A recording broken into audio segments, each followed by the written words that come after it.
First off, quick introductions. My name is Mark Malinkovich. My role at Virsec is head of product marketing. One unique thing is product marketing here at Virsec reports to the CPO. So typically I'm the interface from engineering into product and customers. As a quick introduction, Virsec is a US-based company, Series C startup based out of San Jose, California, and we've raised about $137 million to date. What I'd like to share with you today is how we propose stopping, and we do for our customers, zero-day and one-day attacks using Zero Trust Runtime Defense techniques.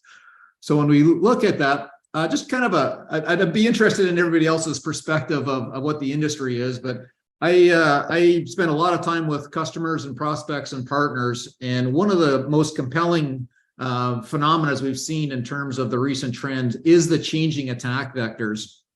And what we see is in addition to the release of things like Terminator for $399 that can actually bypass an EDR, the rampant rise of both 0 days and 1 days, 143% same time over last year, is just causing a huge concern in healthcare, manufacturing, finance, critical infrastructure, you name it. They're all getting hit at this point in time.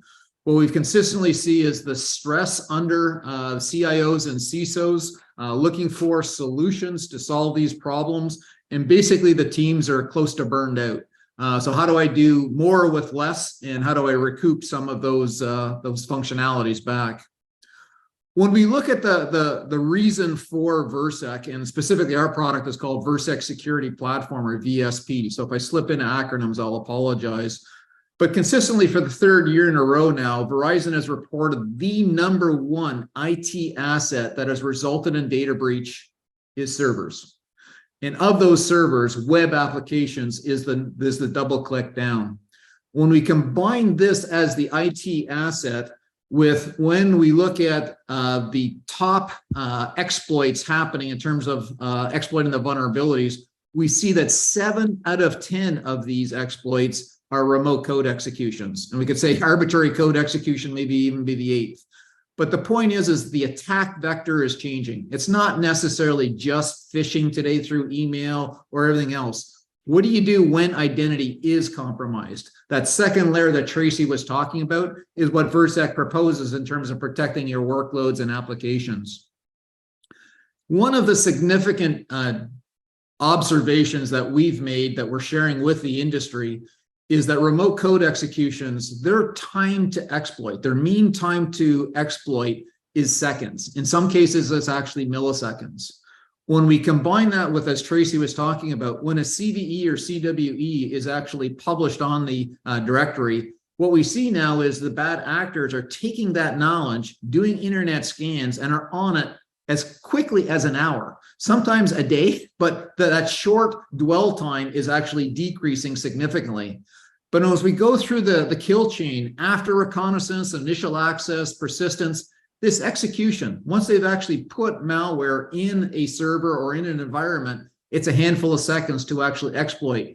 They've got root, they've got admin, now you're in deep, deep trouble. So this ability to stop the malware from actually exploiting in runtime is what Virsec does very, very well.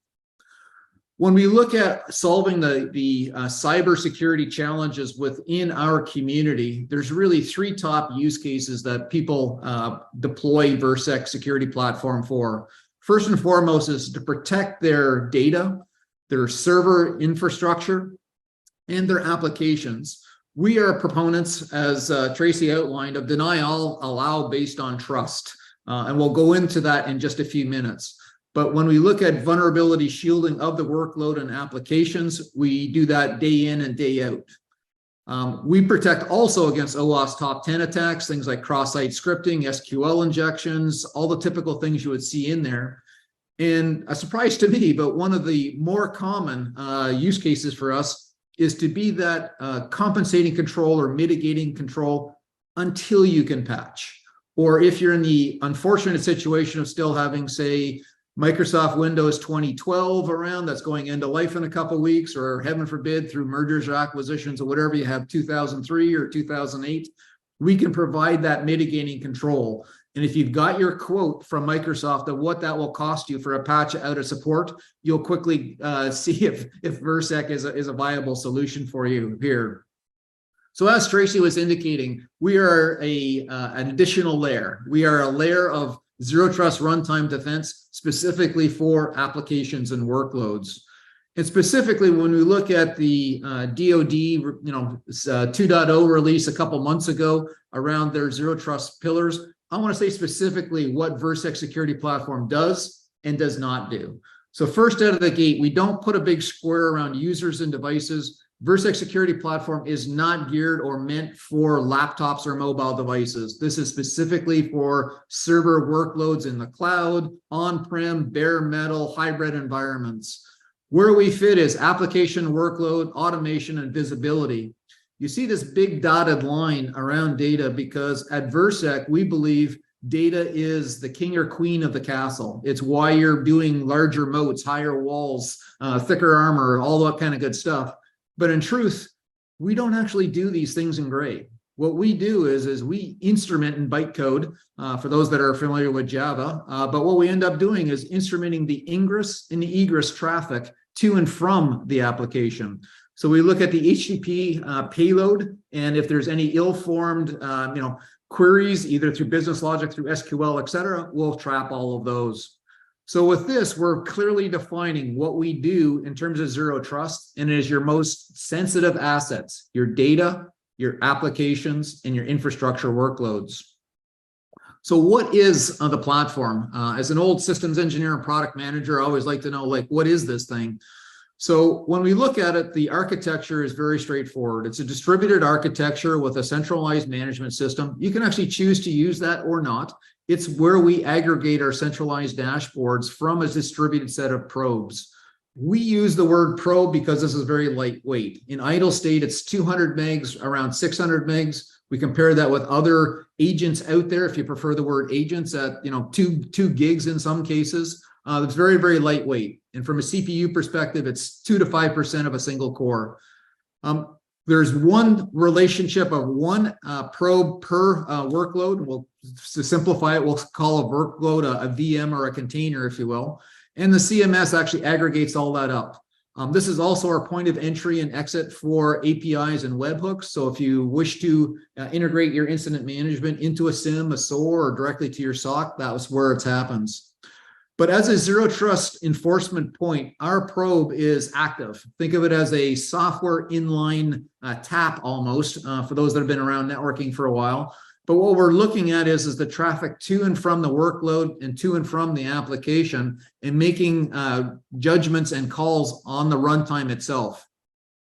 We're talking about trust intelligence. So we can look up as either a publisher certification, we can look at signature matches, we can always go back to provenance, the individual software developer. So there's new technologies such as SL, SAE, and SBOMs coming more from, I would say, the PubSec world. But as we start to look at what that provenance is from the shift left DevOps world and try that to the production runtime and world, Virsec is one of the few companies that actually ties those two together to make sure what's in dev and test is actually what is protected in your production environment.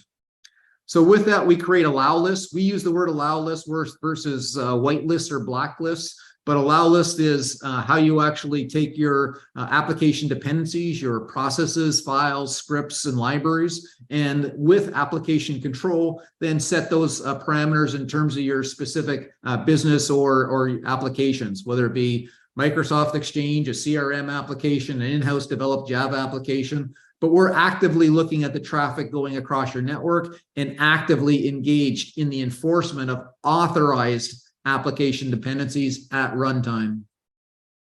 So the way this works is we are big advocates, and thank you very much, Tracy. We did not collaborate at all, but we agree. Yes, trust intelligence plus runtime enforcement is a better model. So for us, we very much focus our customers on leading into trust the known good. And as I mentioned, with the trust intelligence, we can do a lookup to, for example, reversing labs for reputation service. You can look at our own trust intelligence database. You can look at, if you're comfortable with the signature or a certificate from a vendor, say Microsoft, you can then say, all auto allow this in the future. Should it come from an MSI folder? We can derive what those files and processes actually are. But from a known good, what you'll end up doing is you'll see that typically in this environment, as you set up your trust intelligence, this is all about the application. So as opposed to threat intelligence, where you're looking outside and almost like a mini FBI, you're looking at, oh, are those the Russians or the Chinese, or what are, what are they trying to do? And are they trying to do the tactics and techniques? That's an infinite number of opportunity out there. We reduce that instruction set, or what can be allowed, by looking at the known good. Is this a signed file? Do we know where the provenance or the origin of that actually is? Can we track that back to that? Fine, let it run. It's awesome. But on the other side, if it's known bad, if this comes from either threat intelligence or another database, then obviously don't let it run. The ambiguous part is, what about unknown files? And this is where we can do everything from run the code in a sandbox, auto allow list if you're comfortable with the signatures, look at the publishing certifications, externally look at reputation databases. There's a lot of ways we can look at this in terms of getting the right amount of comfort level that what you're allowing to run at runtime is actually approved and not malicious code. So when we look at this, again, we're big believers in the server workload and application side of fence. I'll use the analogy of detect and response and protection as two compatible worlds. And from that standpoint, what we see is I'll use the analogy as a transplanted Canadian of going to a hockey game, but if you're more comfortable with soccer or football, but just as Tracy indicated, you've got a ticket. Rather than going to the Colorado airport, let's say we're going to the San Francisco 49ers game. Now, that's my authorization to go in. I have a seat called A1. I go down, I watch the game, I have a wonderful afternoon with friends and family, and I come home, and life is good. The converse in an EDR detect and response world is they'll let all 50,000 people into the stadium at one time. And then all the ushers will start to look at, are you in seat A1? Are you in seat A1? And then as a result, that gets an enormous amount of false positives. And then you're left with a indicator of compromise as a probability score. So, it's 42%. Does that give you clarity in terms of whether that's an attack or not? Or is that something you've seen? But the point is in the detect and response world, being an old boxer, you're always behind on timing. You've already taken the shot to the head, and now you've got to react to it. In the protect world, that shot never happens. You sidestep and you defend your environment, your runtime environment, with your application dependencies and your authorized allow list that can actually run and secure this. So this is about being focused on your application and your internal requirements rather than the external and threat. It's a very different approach, and is one that prevents 0 days and 1 days from happening, because any malicious code will be deemed to be unauthorized and will never execute in the runtime environment. So we strongly believe that in terms of implementing zero trust, as Tracy indicated, detect for laptops and mobile devices, and because there's a bring your own application environment, it's much more dynamic and flexible. We're very much on the application of separation of duty, put your applications and workloads in a trusted environment, protect your data, protect your applications, protect your infrastructure environment. So when we look at this, I apologize for the busy chart, but I think we chose one Log4j simply because it's a well-known threat that is still out there. But we start to look at this when the attack kill chain from the top to the bottom, performs recon, gets into infiltration, then has a persistent attack, weaponizes, and this exploitation, that's where it actually happens in potentially milliseconds. What we see in Log4j is that the bad actor dispatches a malicious HTTP payload. The vulnerable server then decentralizes the macro, as seen in the user agent field. And then we see the malicious URL hosted by the bad actor. And then it triggers a download to the vulnerable server and causes a remote code execution on the vulnerable server, and game over at that point in time. What you see highlighted in the bright orange is this multi-layer approach, where not only at the application side, but on the workload side, you're protected at multiple levels simply to stop the execution of these attacks in real time. So with that, I'm going to leave it there and welcome you to see Virsec.com and our website. Very much involved in healthcare, financial, PubSec, and service large corporations, mid-sized corporations across the US and the world. But thank you very much for the opportunity to share what Virsec security platform can do for the community. Ron, really appreciate it.